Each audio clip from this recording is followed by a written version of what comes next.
Hey mathletes, so today we're going to finish up our lesson on exponents, exponent rules with negative and zero exponents. So just to finish up a little vocabulary. So a negative exponent is supposed to be the reciprocal of a positive exponent. It does not give you a negative number, it gives you a fraction. Zero exponents, anything to the zero power equals 1. We're going to go over why that is in a second. And reciprocal, in case you didn't know, is the inverse or flip of a fraction. So if I had 2/3, if I took the reciprocal, I would have 3/2. The thing that some people get confused about is if they have 4, the reciprocal of that would be just 1/4. So starting off with negative exponents. So negative exponents and zero exponents all come from the division rule of exponents, where we subtract the powers. So we look at the first example, we have 4 squared divided by 4 to the 5th. So we remember that our rule is to subtract them. So 4 squared, so 4 to the second minus 5 would be 4 to the -3. We don't want a negative exponent. We're going to make it a positive exponent. So take the reciprocal, means 1 over 4 to the +3. Now if we expand this out, you'll see why. So 4 to the second means 4 times 4. 4 to the 5th means we have 5 4s.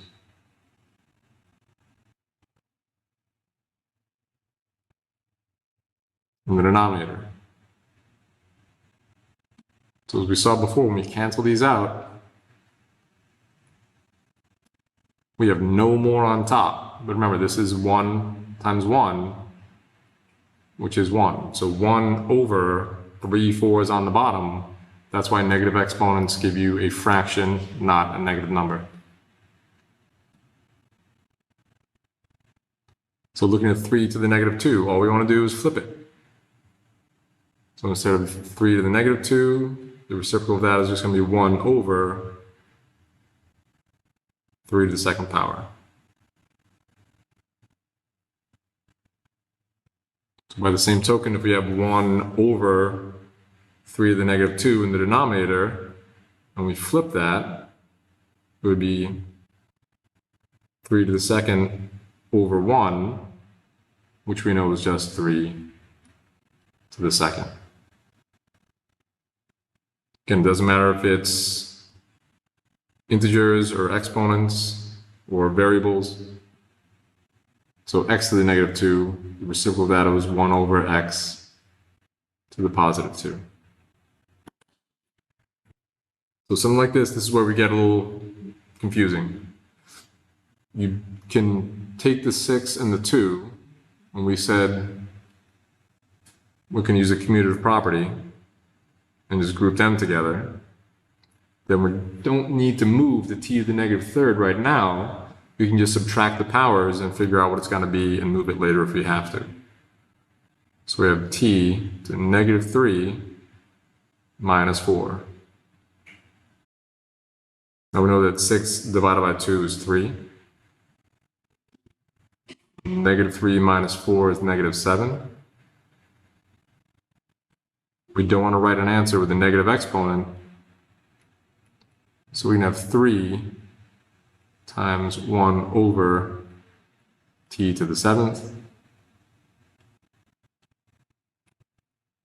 3 times 1 is 3, so we're just going to put the 3 in the numerator, t to the 7th in the denominator.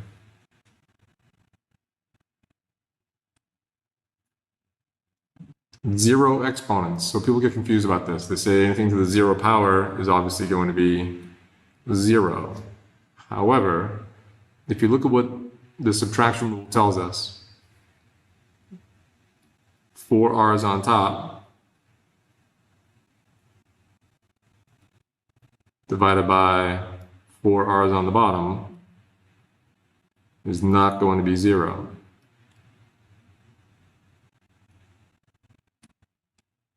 R divided by R is 1. And that's 1. And that's 1. And that's 1. 1 times 1 times 1 times 1 isn't 0. It's 1. If we just look at the division rule of subtraction, r to the 4 minus 4, that's where r to the 0 comes in.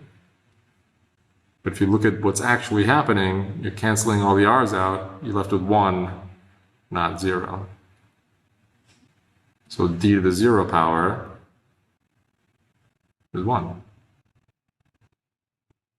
Looking at the last example we have, again, we're going to separate the coefficients, the 8 and the 12. We have a lot of different variables going on. We got to group these. So v to the 4th, so 4 minus 4, because they're being divided. W to the 0, and z. So 4 minus 4 is 0. We'll reduce to 8 over 12. So 4 goes in 8 and 12. So we have 2/3. It says v to the 0. We still have w to the 0. And nothing happened to z.